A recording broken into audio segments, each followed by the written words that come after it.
I was so dumb, but I hopped on a plane, almost drove right back to the 541. Shitty U-turn on the freeway, you turn me from a fiend to a way to you fun. I can wait in the sun for a little, but it's been real gray, and tonight it's a nice C1. I can wait in the cold for a while if the reasons are. Welcome to the podcast. I'm Alex at TSB Pod. He is King at Durami. He is Ski at TSB Ski.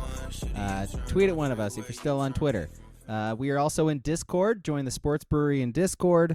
Also on YouTube. Find us on there. Also on Threads and Instagram. What am I missing? Oh, yeah, Twitch. We're on Twitch right now. Twitch.tv/abrag87, ABRAWG87. I don't think I missed anything. Normally, on this podcast, we would jump right into the Oregon game, and it was a huge Oregon game and a satisfying and wonderful to watch Oregon game. But we should probably start with Dame, right? I mean, the thing we've been talking about for like 2 or 3 years now finally happened, where Damian Lillard traded to Milwaukee. I think we're all sort of, every Blazer fan, everybody who follows the team is sort of the same mind, I think, where we're like, good for him. Also good for the Blazers, because you didn't just take whatever bullshit deal Miami was offering, and also Dame goes and gets to play with Giannis, and he might actually have a chance at a title now. So they are the current favorites to win the title right now. They probably should be, man. Like if both of those guys can stay healthy, I don't see how they're not one of the favorites. I mean, it was the one thing we've been wanting in Portland since they've had Damian Lillard, and that's getting him a big power forward like that to run the pick and roll with. Yes. Break. That's all. Can we switch this around? Can Milwaukee get Ayton and then we get Giannis? How about that? Does that work? No. Yeah, I don't think it works that way. Okay. All right. Fair enough. But I think the best part about this trade is collusion. Collusion. It is me, the Heat fan. This is collusion to the highest order. Never before have you seen the NBA put in a thing saying, oh, you can't say where you want to go. And now the NBA put in policy, and they had to do it for James Harden, backing it up on Damian Lillard, because nobody wants to see anyone go succeed in Miami. It's collusion. You're a collusioner. Where were you on January 6th?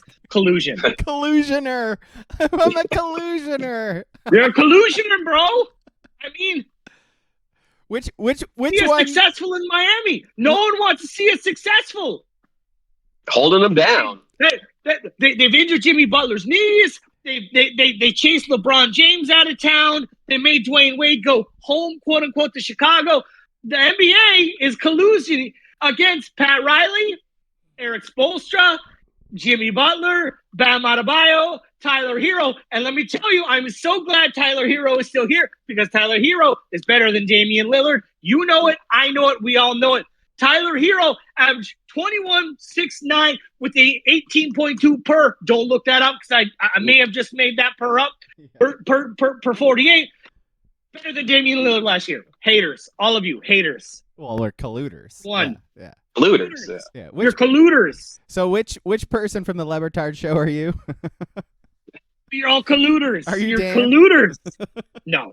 I think I'd have to put a mouthpiece on. But no one wanted to see the Heat succeed. That's my favorite angle from this, is people being like, oh, well, I mean, what the hell? No one wanted to see the Miami Heat complete the trade. No one really cares about that entity. It's just a bad. It's a terrible. It's a horrible deal. And they're not But beholden to Damian Lillard to trade him wherever the hell he wants to go. Why would they take that horrible deal? Well, no, of course, but like I've said before, the whole thing is the precedent. Puts these things in to where markets that have the player, have the star, small market, middle market, big market, whatever. They put it in so they can sign them to a contract that makes it hard for them to leave, because that is good for the balance of the league. You can't have these guys sign the max deal, like $50 million or whatever it was, and then within 12 months be like, trade me with 5 years left on it. it's a bad precedent to set.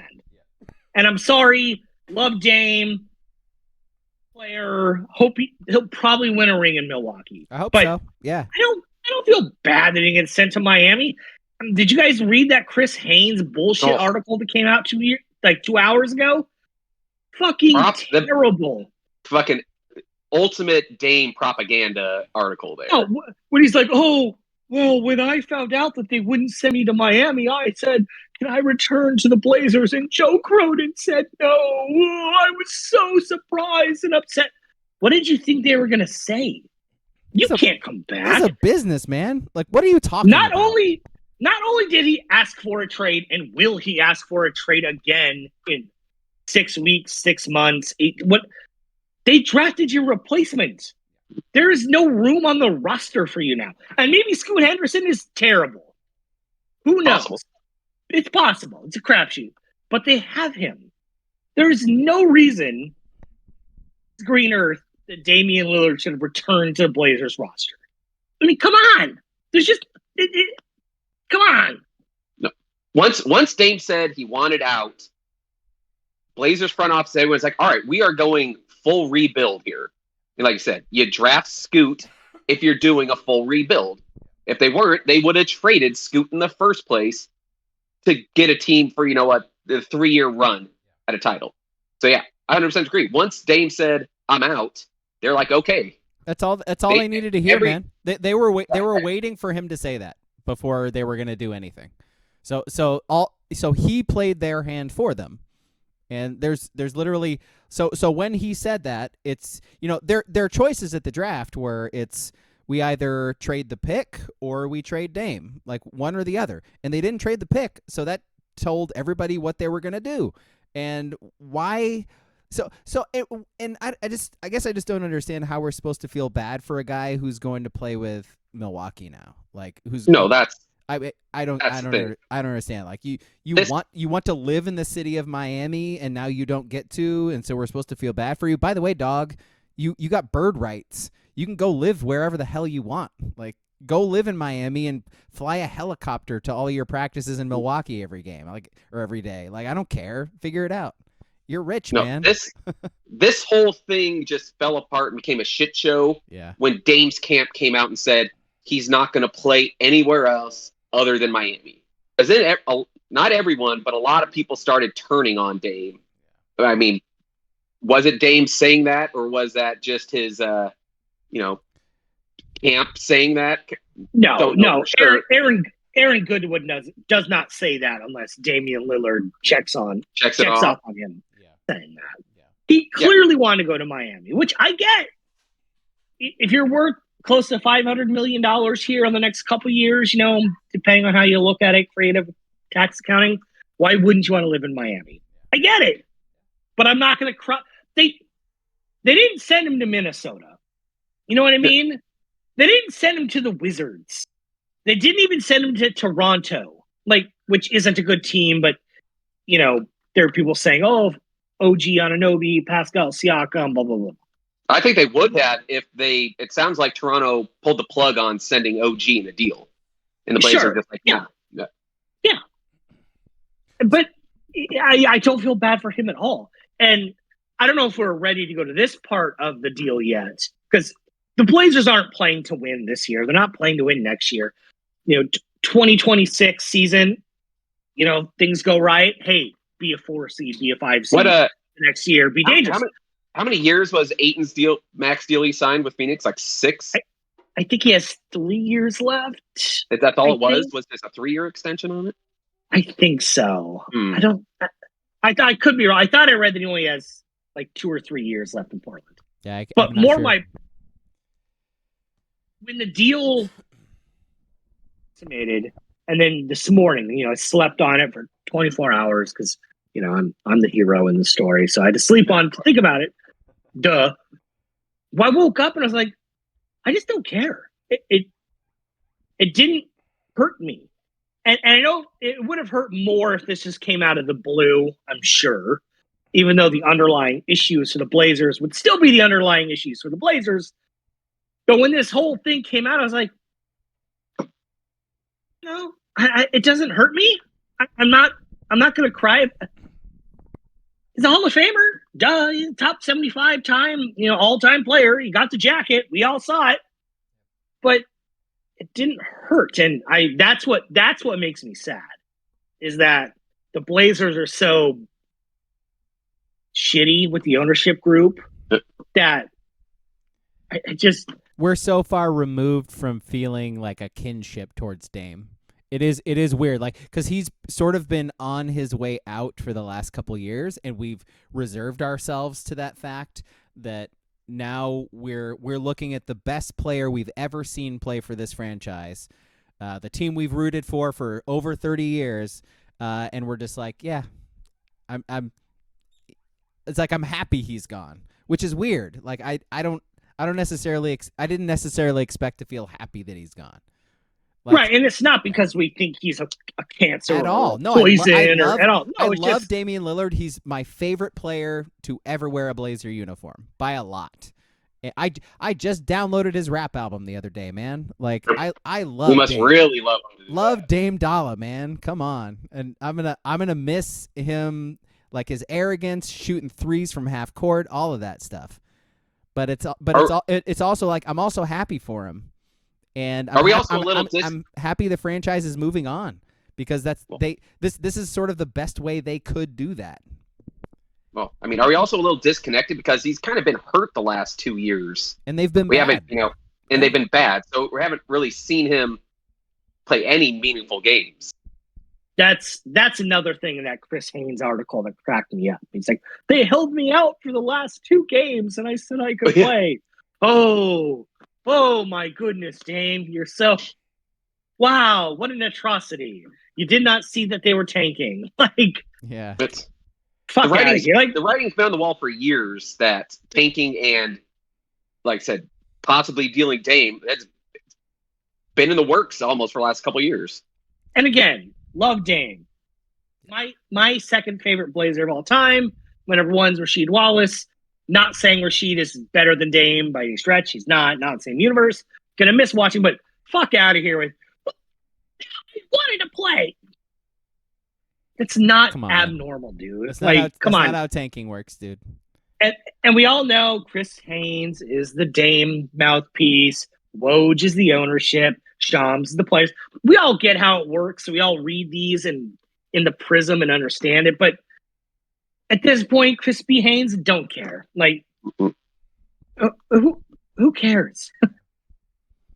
Booble asks in the chat, Bucks in Portland, January 31st. Will those tickets be more expensive than Messi tickets? No, because nothing's more expensive than Messi tickets. But they will be expensive. Messi might not be playing much here anymore. Messi dealing with some injuries. Oh, is he? Yeah, he is very old.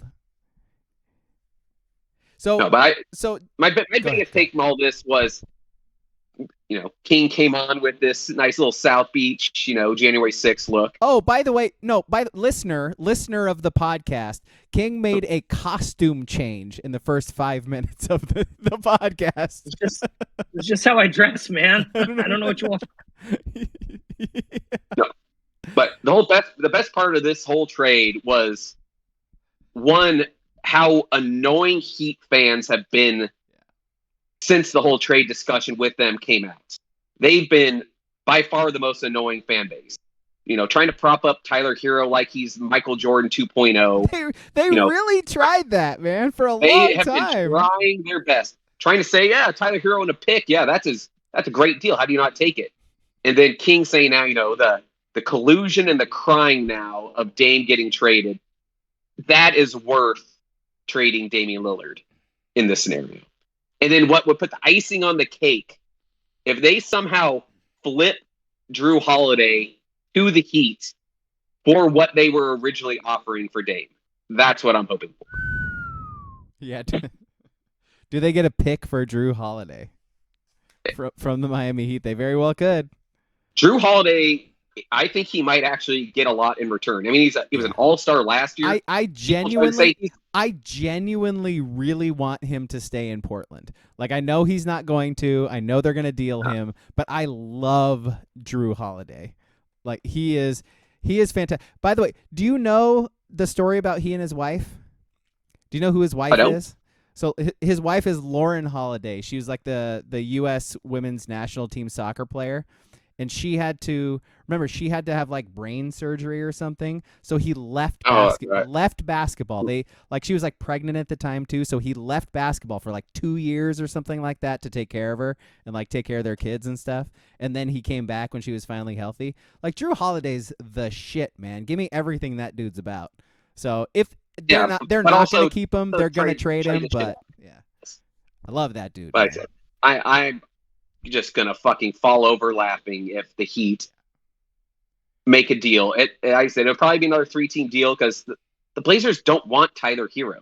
That's been the whole point of the problem, and they're gonna try to deal Hero again, and it'll be another third team that have to come involved. They get rid of Nurk and they're just gonna replace him with Tyler Hero. What are we talking about? I take back Heat tears as the best part. Trading Nurk was the best part of this I was deal. gonna say, just man, unloading Nurk. Please, it didn't matter what for. Somebody take Nurk, and finally somebody took Nurk.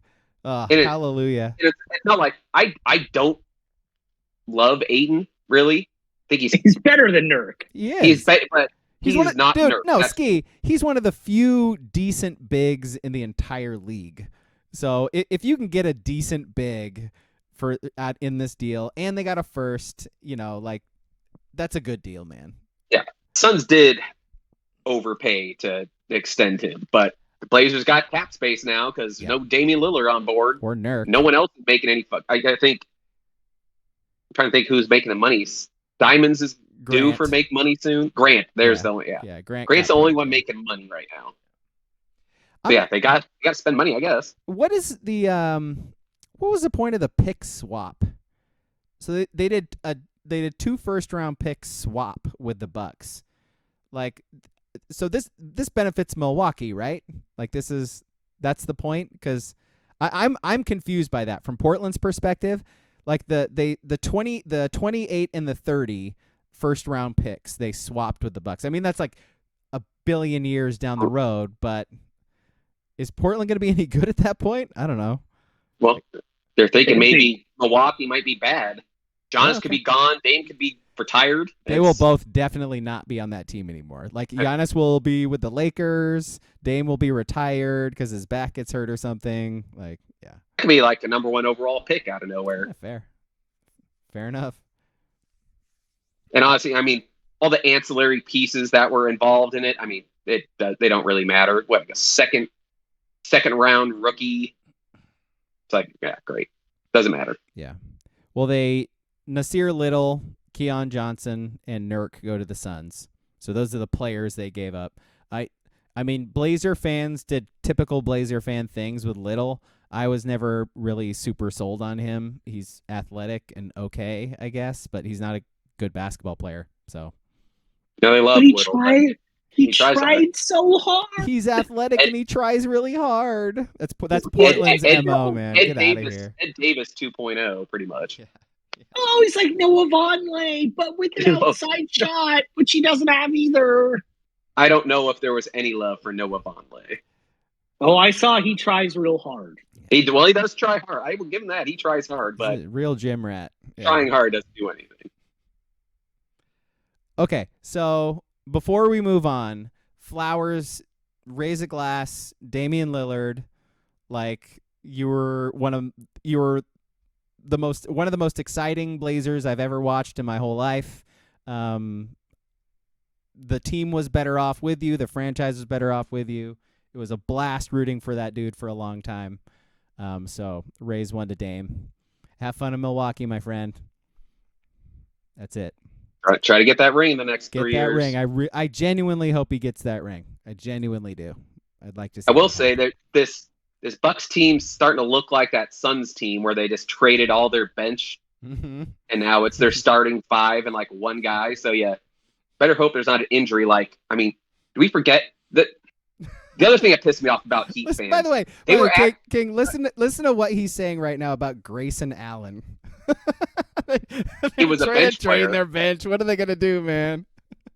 Look what happened to the Suns, though. But what pissed me off most about the Heat, yes, they made the finals last year. They were a playing game team. They're acting like they were the Bucks last year, the 1 overall seed in the East.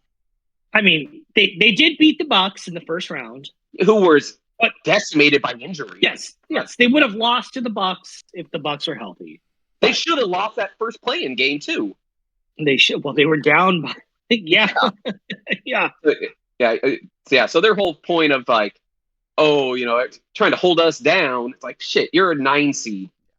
Well, no, like actually, the Heat a good roster right now because they lost like Strus and Martin, and they had a really bad offseason. Yeah. But hey, they got Tyler Hero. Yep. Our Lakers looking up. Yeah. All right, cool. Ready to move on to Oregon? Yeah, but since we're on the Oregon, it was probably a mid third quarter, beginning of fourth quarter. The game was well over before that, but people were at this point starting to be like, haha, laugh at Colorado, they stink. What a game by Oregon. Giving Oregon their flowers. And not just like in our circle, not just on Twitter, but nationally. But I am a generous man. I am a giver. I have donated turkeys on Thanksgiving for churches. I have given time to the March of Dimes. I have done that walk for cancer. I am a philanthropist. You always give oral first. I mean, Giver. I'm a giver. I know. So while everyone was praising Oregon, we had, Alex was very on brand by saying Colorado stinks. Take nothing off this game. If you want to see good football in the state of Oregon, watch Oregon State play. So I want to give you a few things. So to replace your soggy socks, I got some new socks for you. And because you were throwing just wet blankets everywhere, I got a nice little cotton Jimmy for you. It's got some foxes on it. What do the fox say? I don't know. You don't know. We'll find out. But I just want to give you some gifts the one person who is shitting on.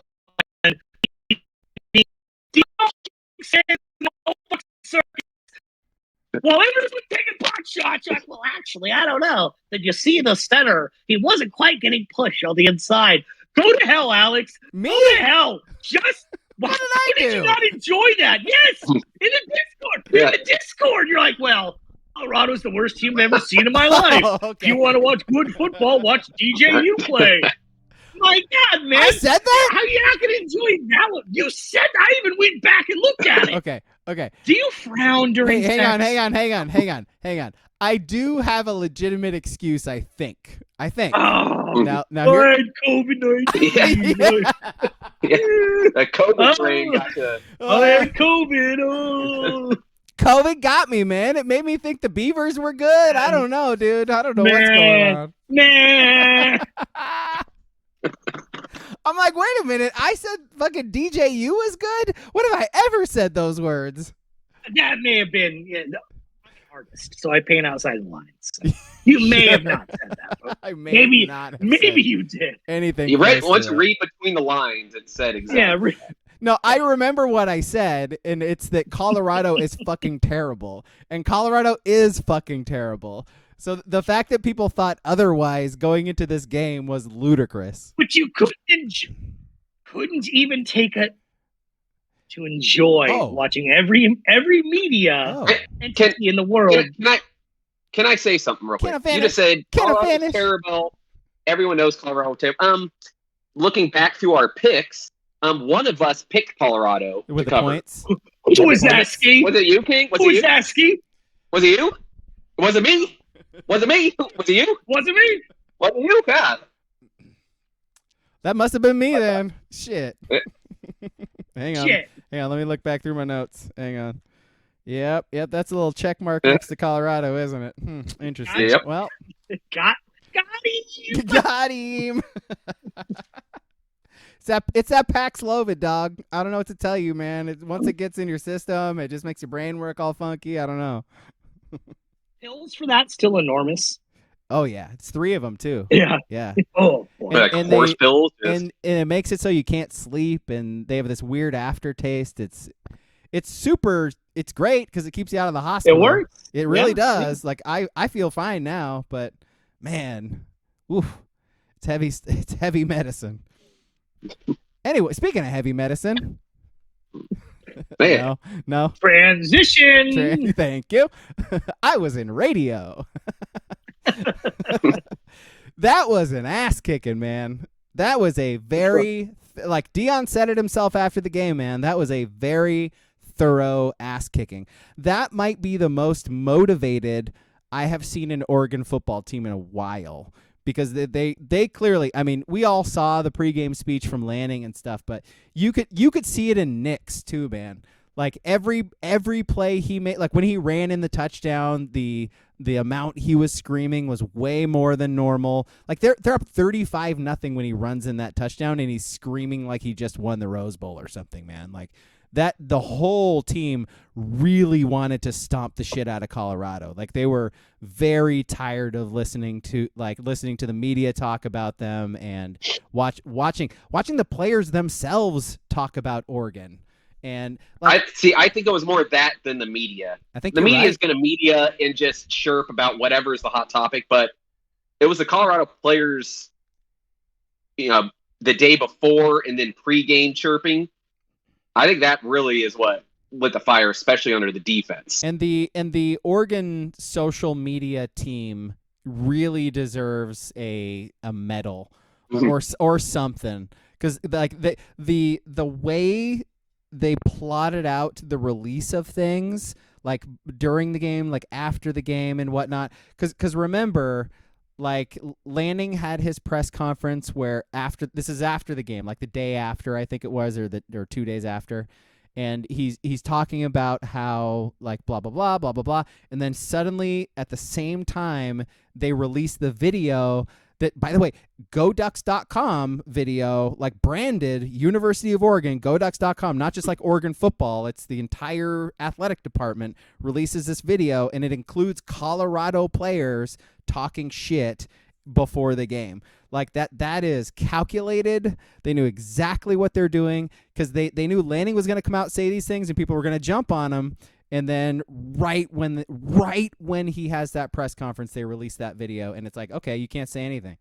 Like the players themselves, the head coach, everybody with Colorado was talking shit. And what's the phrase, man? Talk shit, get hit. It's fucking football, man. If you can't back it up, that kind of thing is going to happen to you. You're gonna be down 35-0 at halftime, and the powerhouse team that is a real powerhouse team is gonna have fun, and you're gonna look real bad. And that's what happened, man. Yeah, it was. I said last week, as confident as I was, about Colorado, like I never had any illusions that it was gonna be close. Like none, even from jump. It just. If you want to talk point spread, yeah, there can always be a backdoor cover. If Travis Hunter played, maybe they score another 10 points. Maybe. If he does, Oregon plays their starters for 3-4 more possessions, and they probably score 2 more touchdowns. So if that's a wash. Travis Hunter, like, did you guys see Josina Anderson? Are you familiar with Josina Anderson? I know of her. ESPN. Yes. Mm-hmm. Yeah. She said she quote tweeted Dan Lanning's pregame speech that, what would that speech have been if Travis Hunter was in there? And even her colleagues at ESPN were like, the same? Yeah, like 7 points maybe. Yeah, like the same. Sports personalities lost their fucking mind. They really did. They just really some did. Absurd shit being just thrown about everywhere. And the craziest thing is they bring up Travis Hunter's name. Travis Hunter might be like the realest player in college football.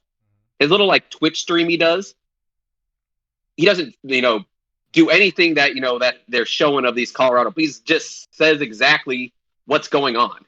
While wearing like full costume lizard and a little like furry outfit, but yes. Yeah. But still. You know what, my guy? Like people. Oh, that's a moneymaker. People in glass houses, King. Did you not just get dressed up 10 minutes ago? I'm saying he's doing it well. Yes. He did it better. No. Doing it better than the adults. He's doing Twitch way better than we are, guys. I'm just saying. Not even on the Twitch side, like just as a human. Yeah. He's granted it's for content, but he went bowling with that Colorado State safety that blew him up yesterday.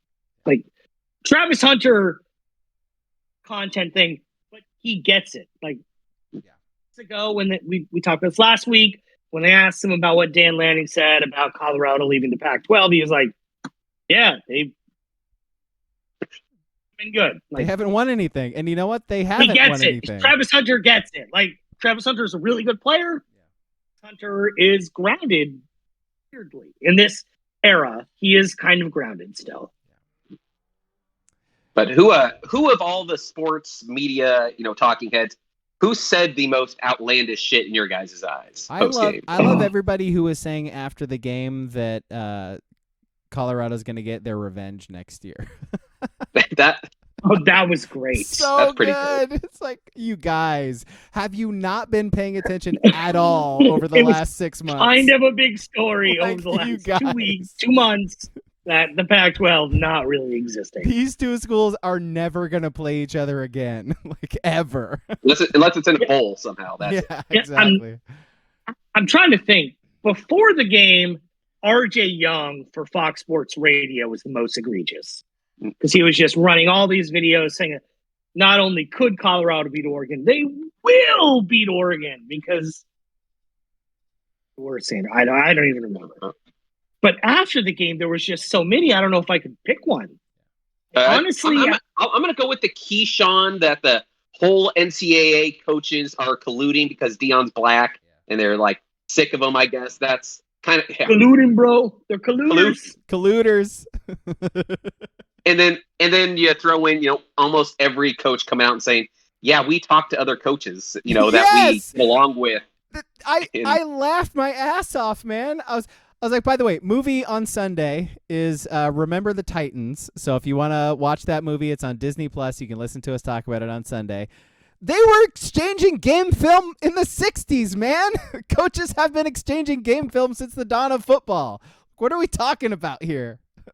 Oh, they were given tips so they could take down the black guy. It's like, fuck out of here, and man. that was so said before, I think Deion is a net plus for college football, right? I love the guy. Get that out I of the do, way. Yeah. He's such a win. The shit he pulled on Tuesday, where when he was asked why are coaches going after you, he's like, well, I'm not going to say it. I know what it is. You know what it is. The black community know what it is. Why don't you say what it is? And the fact that the reporter didn't push him on it and was just kind of like turtled was another thing. But come on, man, it's not a race thing. Like, and Deion again. Like 2 weeks ago, he went on like ESPN or Fox. It was like, our locker room is 78% black, and that scares people. That's every locker room. Literally all. BYU. Maybe not. You that league and the Ivy League may be a little different, but Division I football, like that is the norm. Like, it's exhausting. I'm glad the week is over because I cannot fucking handle the talk anymore. But I'm also so glad Oregon scheduled as the first team to just their ass. Yeah, set the standard that USC can follow this week. Like, honestly. Yes. And by the way, USC struggled with Arizona State, so I'm a little less confident going into this week. Save it for line. I know, but they're still gonna stomp the ever-loving shit out of them too. And it's, you know what? I really feel like genuinely Colorado needs this because they really need to realize where they are actually at in the pecking order. I don't know that it's going to make any difference for Deion whatsoever, but like I feel like maybe the rest of the world needs to really okay, people who haven't been paying attention to the Pac-12 and only know Colorado for Deion and whatnot, like the fact that they're selling out games, fantastic, it's great. This team has been really bad for a really long time. They're not just going to be great overnight. That's not how sports works. Like maybe sometimes in the NFL if you pay the right people or whatever, but like the fact that people are expecting them to suddenly be this amazing team that's going to beat Oregon and beat USC and beat Washington, it's ridiculous. And so, like, this needs to happen. Like, I don't. Should I not have mentioned fully... Washington? I'm sorry. No. I'm just saying that reminded me that the day before the game, Emmanuel Acho put out this video. Well, TCU made the championship last year. Why not Colorado? They got Shedeur. Why not Colorado? They got Deion. They got Shedeur Sanders. Why not? Like, Terrible. just terrible. Well, Acho is sort of known for terrible takes at this point too, though. Like, Yeah. of course. But, No, but yeah. I disagree with you a little. I don't fully blame the players because they've been thrown in the spotlight all of a sudden, and everyone is focusing on them. You kind of expect them to be like, oh, everyone's going to pay attention to us. All right, well, let's dance around and act like we are the number one team in the country, essentially.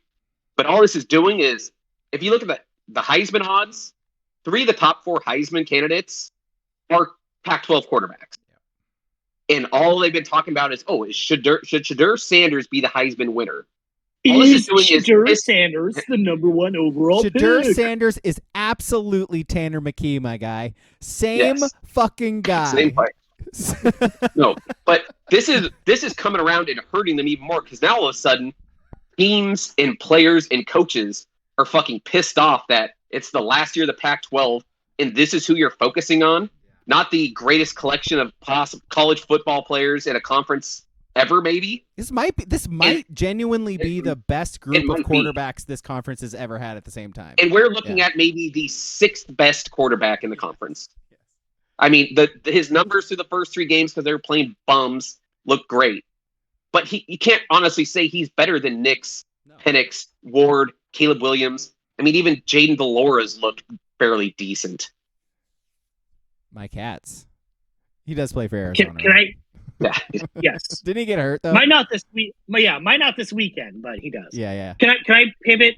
Can I pivot this back on just Oregon stuff before we either carry it on or move on? Yeah. So after 4 weeks, we're entering week 5. The Oregon defense. Again, these are just specific stats. If you want to dig into the S&P, how they played in the middle of the third quarter when it was 75 degrees on the East Coast at night, by all means, do it. Got it. You're smarter than me. Who knows? I'm just going man stats. Now, team in the nation in scoring defense. Wait, say that again? 13 point Oregon defense. Yeah. Is number 16 in the nation. Yeah. At 13.25 points allowed. Number 18 in sacks. And granted, Shedeur Sanders held on to the ball too long. So that's what I'm saying. And he had a tendency to just go backwards as the play kept going on, which is like walking into sacks over and over again. He padded that a little bit, but I'm just reading the stat. 15 sacks, 3.25 a game. Last year, in 13 games, they had 18 all season. Yeah, man. Again, you can call this a caveman stat. I'm not going to push back against it. But in total defense, they are number 11, giving up 264 yards a game. Is that going to hold up when they're playing for Michael Penix, Caleb Williams? No, of course not. Yeah. It's going to be helped this week, probably. And next week, a nice bye week. Yeah. To week 7, that defense is going to look mighty good on paper. Numbers-wise, it's going to be really good. Well, who the hell knows? They're playing in the damn grass next week, so we'll see. Well, and that cornerback from Bama, was it Kaisheem Jackson? Jackson, yeah. Real nice. Oof. Real nice. Woof. Wow. So good. It's like crazy. Walter Thurman III, baby. He's like 6'3". The worst part is God. Gonzo is apparently just a shutdown corner in the NFL as well. Yeah. Did he have a year of eligibility left? Yes. Yeah, he was. He left as a true junior. He could have come back. Yeah. I mean, I get it. You might win Defensive Player of the Year at this rate in the NFL, dude. But he was Rookie of the Month, Defensive Rookie of the Month in the NFL. Shut Tyreek down for like 50 yards. That's insane, by the way. Yeah. Insane. But, okay, we should probably spend at least 30 seconds talking about 70 points by the Dolphins, right? 7 fucking points in an Broncos NFL game. I'm tired of the September Dolphins. Heard it last year. Okay. Heard it the year before. Done. Don't care. McDaniel's got a lot of Shanahan in him. Is that what you're saying? Yeah, wait till January. I will with say, McDaniel's, wait till December. Yeah. If they do go into Buffalo this week and curb stomp them, I might start paying attention to them as a real threat. Like, if the we're saying relative health, right? Because no shit, if Tua's brain is scrambled, they're done. But if they have home field advantage for the playoffs, why aren't they the favorites? Why not? Right. If they gotta go to Buffalo or Baltimore or Kansas City when it's degrees and shitty and the grass is terrible or the turf is frozen, it's a different story.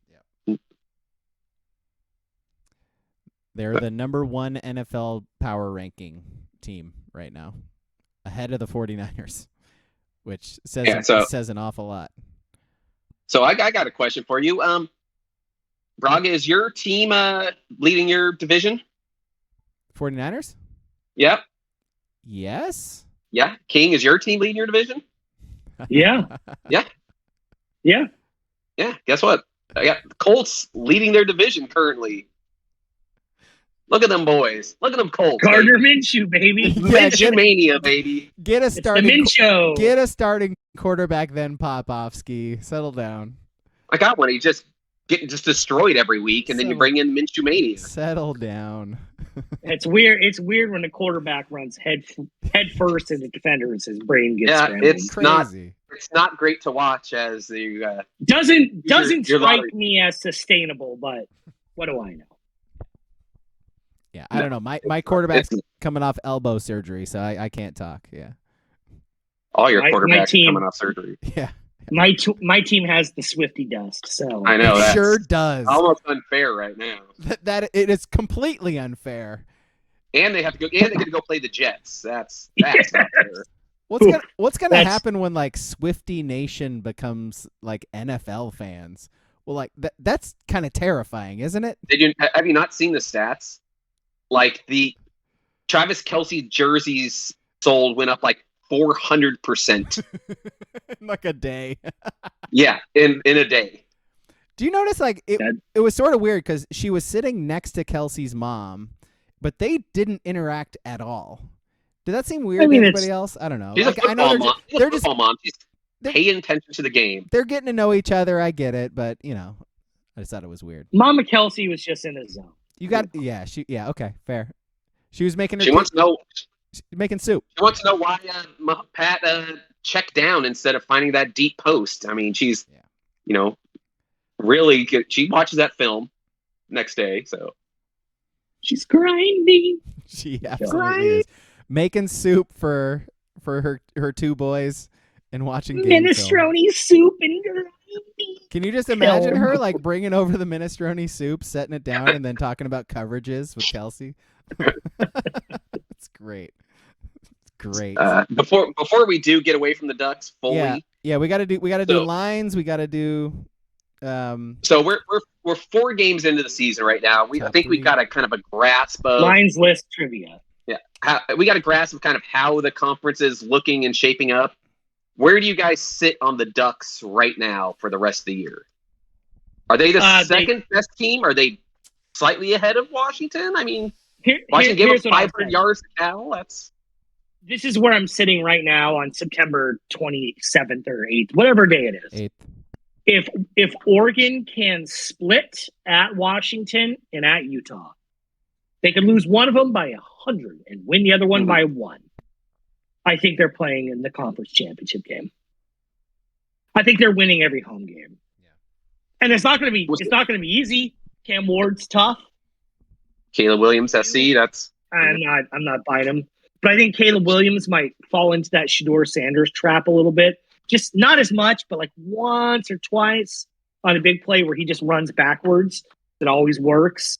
And all of a sudden he can't, and it's an 11-yard loss, and 2 or 3 series are just blown up. So yeah, I think if they split at Washington in Utah, which which one I'd rather them win, of course. Yeah. I think they'll play in Vegas. Obviously. Of course. Yeah. So you're setting it Let up that as soak in. the final Civil War is going to be a monster game in your eyes. No, I don't think the B. No? No, I think they're fine. I think they'll enter that game like 8-3. I think they'll. Well, I don't want to give up tomorrow, but yeah. No, I don't. I don't like DJU. I just don't think he's not going to win. He's not going to win you any games. That's for sure. We saw that. No, Saturday. and I think we saw, and it could just be a 1-game blip, but we saw some stuff in Pullman where that D didn't. It's just not the same as last year, and they lost a lot of players. We saw limitations against Washington State for sure. And by the way, like, let's not take credit away from the Cougs either, because Ward looks fucking unbelievable. Ward looks really good. Their wide receivers look really good. Like, if that game was in Pullman, I would be a little concerned.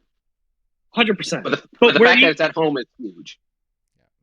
Back to Ski's question, where you guys fall on this? In the next 8 games, what do you think their record is? I'm with you. I think they will lose one. I'm not sure who it's to. I'm right now. I'm leaning to Washington. I think that's fair. Looked very good, but yeah, that's where I'm leaning to. Yeah. Washington does look really, really good. I hate to say it, but I think they're the better team right now. Like I said, their defense. Like I said, they give 500 yards to Cal. Yeah, and their November schedule is brutal. Yeah, they got to stay healthy. And the Ducks get the bye right before playing them. So does UW, though. So does UW. But I am still worried about them. Don't tell them that. It's one of their biggest talking points. I mean, if it wasn't for the train wrecks that's happened in Utah before, I might be more worried. But it's still Washington. Yeah, my thing with Utah is I hope they keep winning these shitty games, 13-11 that they shouldn't. So they keep Cam Rising not playing. So by the time Oregon plays Utah, it's like Cam Rising's second game. And he's still not fully healthy, but he's still also rusty. That's kind of my hope. Not ready for a full game yet. Right. And for all I know, he's playing tomorrow night in Corvallis, and I'm an idiot, so. Good chance of that. Possible. Yeah. Yeah. All right, let's do our list. Right. Yeah. Great. All right. Oh, you ain't ready for this one. List. Oh, ladies and gentlemen, this week's list, based on the Ducks' opponent on a Saturday down in Palo Alto, on the farm, as they call it. Remember that. On the farm. And the Stanford Cardinal. So our top 3 list is your top 3 favorite shades of red. Mm-hmm. Because if you didn't know, Cardinal is the shade of red, not a bird. They're not the Cardinals.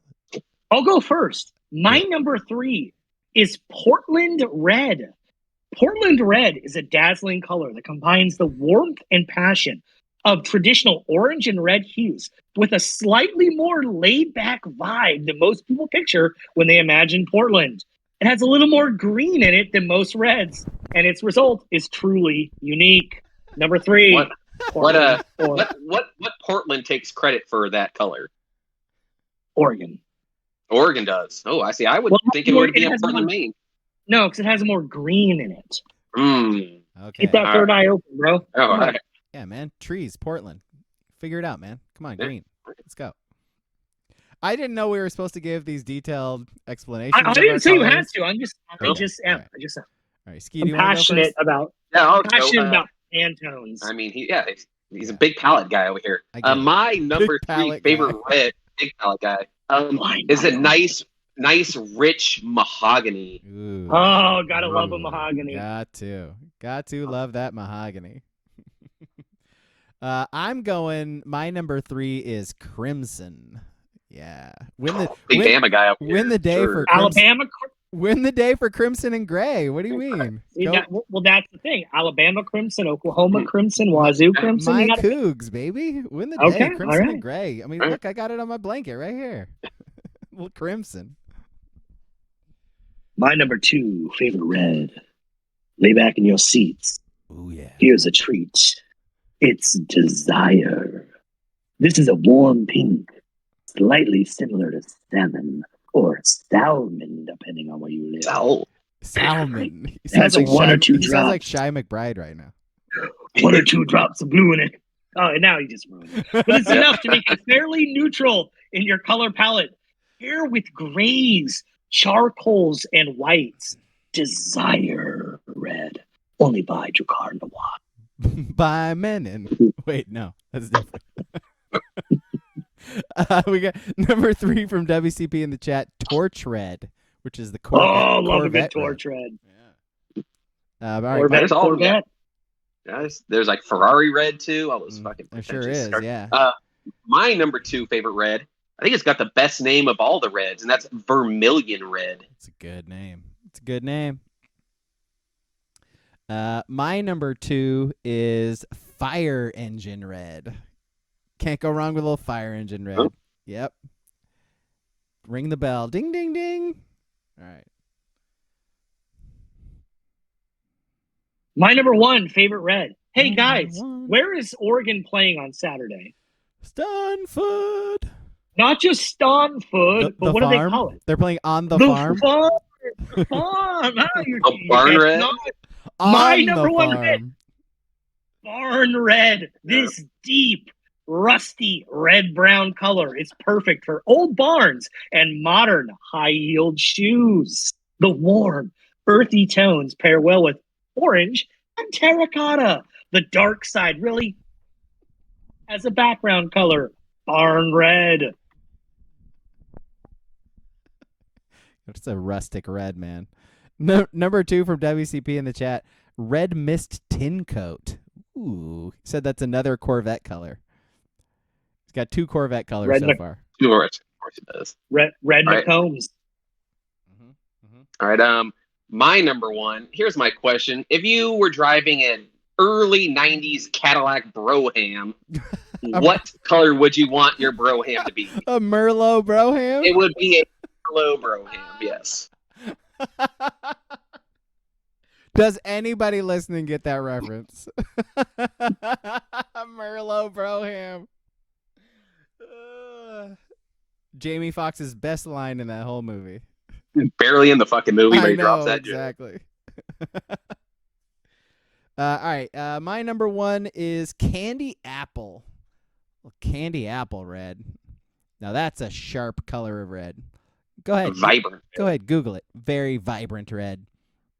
WCP's number 1 is Victory Red, which is another Corvette color of red. So, yeah. So there's a theme. There's yeah, officially. Are there more than 3 colors of Corvette red? There must be, but. All right. What now? Lines? Yeah, it's 2 lines. Okay. Yeah. Lines everywhere, lines. Oh my God, it's week 4. We're still singing this line song. Please, I better catch up. I switched my lock from Wazoo to Notre Dame, and that was dumb. Lines. Yep. So yeah, that one hurt King. 1 play away. I was one play away. Sure were. Little changing the guard here this week. I was 5-3. King was 4-4. Braga, you were 3-5. Not a good week. Yeah. All of a sudden, I got a 2-point lead on you and 4 points on King I here. blame the vid. I was clearly feeling it. I mean, yeah, you picked Colorado. I had early onset vid. It happens. So first game is the Friday game. We got Utah going to Corvallis. Beavs 3.5-point favorites.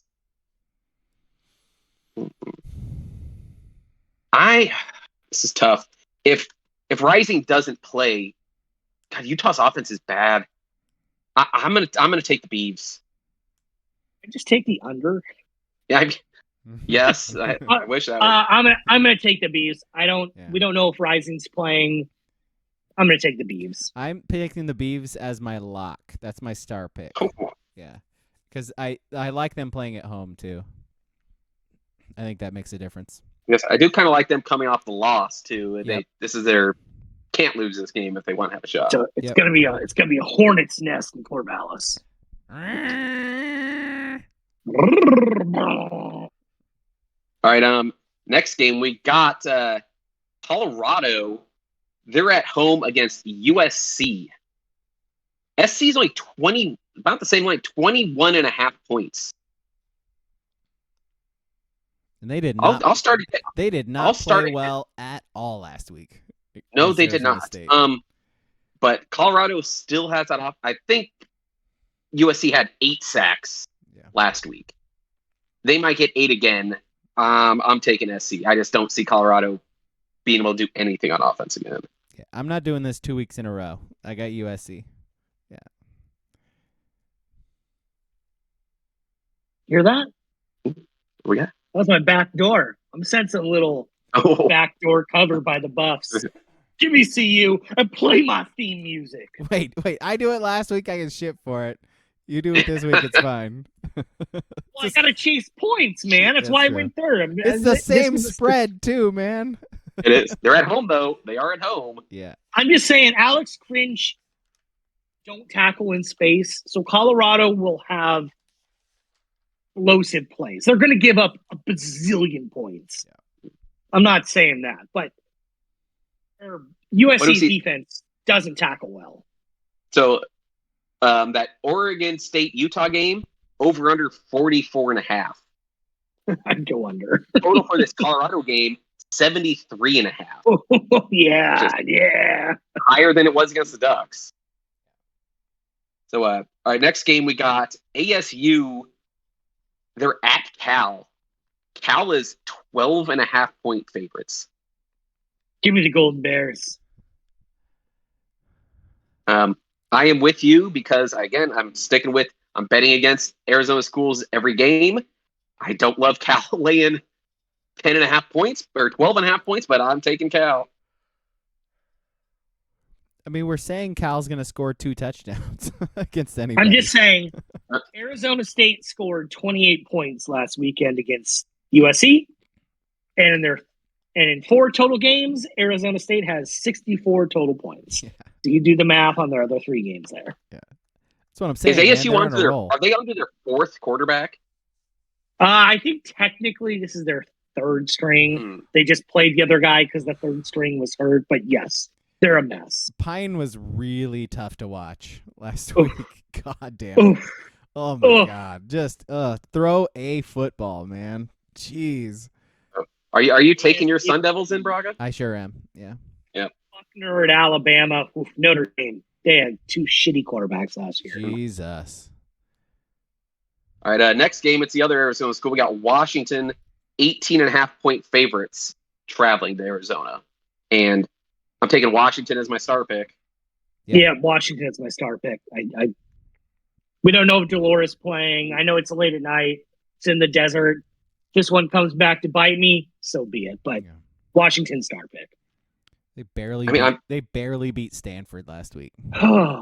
Granted, Dolores was hurt. But yes, that is atrocious. Washington for me as well, please. I mean, that honestly, that Cal game could have been close. I think Washington scored like 2 defensive touchdowns like right away. Yeah, they had a pick 6 that was just an all-time terrible throw, and then a punt return in the first that's what 4 it was. minutes. Yeah. And Cal hung tough for being down 2 scores instantly. But all right, so we got 2 throw-in games this week because the other games. First one, we got undefeated Kansas. They're traveling to Texas. Texas 16.5-point favorites. Texas. Give me fucking all right, Rock Chalk Jayhawk for me. Wow. Give me Kansas. I'm picking Texas as well. Texas for me. You picked this game just so you could pick Kansas. No, the next game, Jalen Daniels, Oregon's next quarterback. Yeah. Transfer portal, baby. Yep. All right. Since we're gonna have to start adjusting to being a part of the Big Ten here next year, I thought I'd ease ourselves into it with some of these lines. Okay. So this game, we're going Illinois, Purdue. This game is at Pick'em, no spread. Pick a winner. Illinois, their defense is nasty. Burt Bielema's got those boys playing tough. Pull the train horn, boys. It's Purdue. I'm riding the train, baby. Yeah. I'm all aboard that train as well. Give me the Boilermakers. I will per not. I will per not. We're making those boilers or something. And then last game, Ducks, 27.5 points on the farm. Even though it's brick red, which matches well with modern high heels, I got to go with the Ducks. Yeah, I have Oregon as well. Yeah. Yeah, I mean, This is a bad week for spreads. Yeah, if they were playing Washington the following week instead of a bye, I might think this as a trap game. But 100%. I with the bye coming up, I think they're just gonna destroy. Yeah, give me the Ducks. Okay. Is that it? Yep, that is it. All right, let's do trivia and end this thing. Huh? What happened last week? Have we had 2 ties in a row? Think so. Yeah, we have 2 ties in a row, but King won the week before that, so King gets to go again. If you don't know our trivia format, I ask somebody a question, and then if they get it wrong, then the other person has a chance to steal it with a multiple choice, 3 multiple choice options. So let's start off with King. King, the Stanford tree is the unofficial mascot for the university. What team is it the unofficial mascot for? Team is it the Can you reread that? I don't think I quite got that.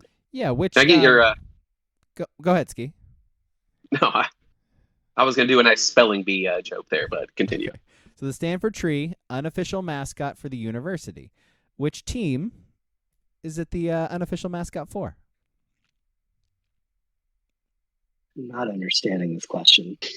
So, like, which program within the university? Which program? How about that? Water polo. Okay. That is incorrect. Good guess.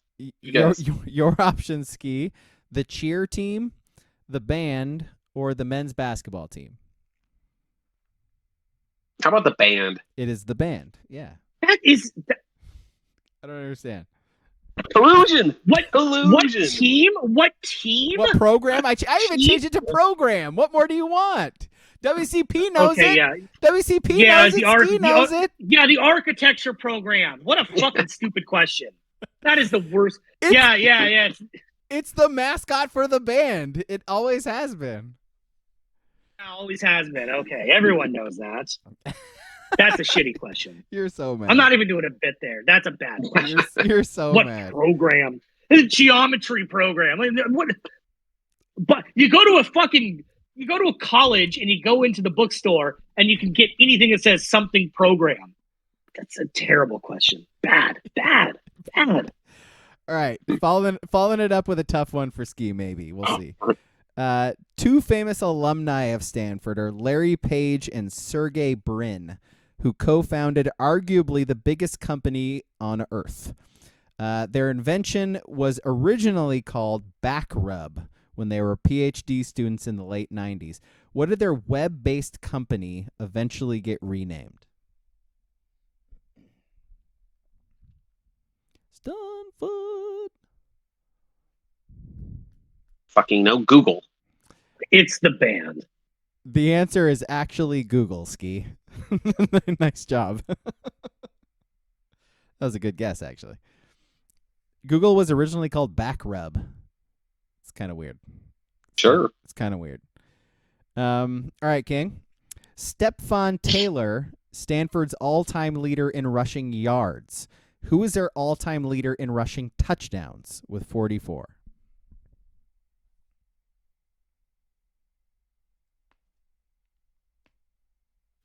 Toby Gerhardt.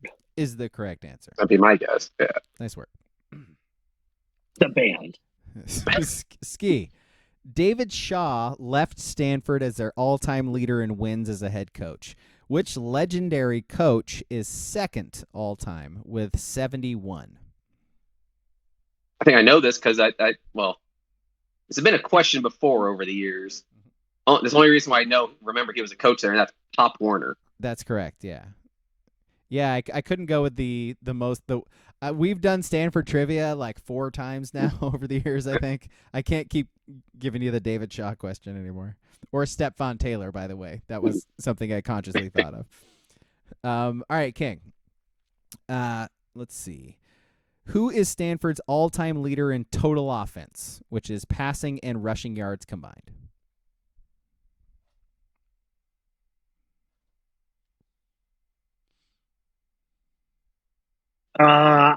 He's a big, tall, white quarterback. He played in the 90s. Cannot remember his name. I don't know. The Band. Is that your final answer? The Band, yeah.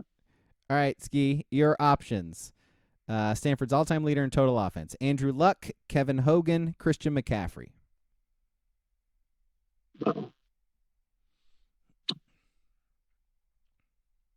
Yeah, it kind of alluded it to like it was a quarterback. So I'm going to go with Hogan.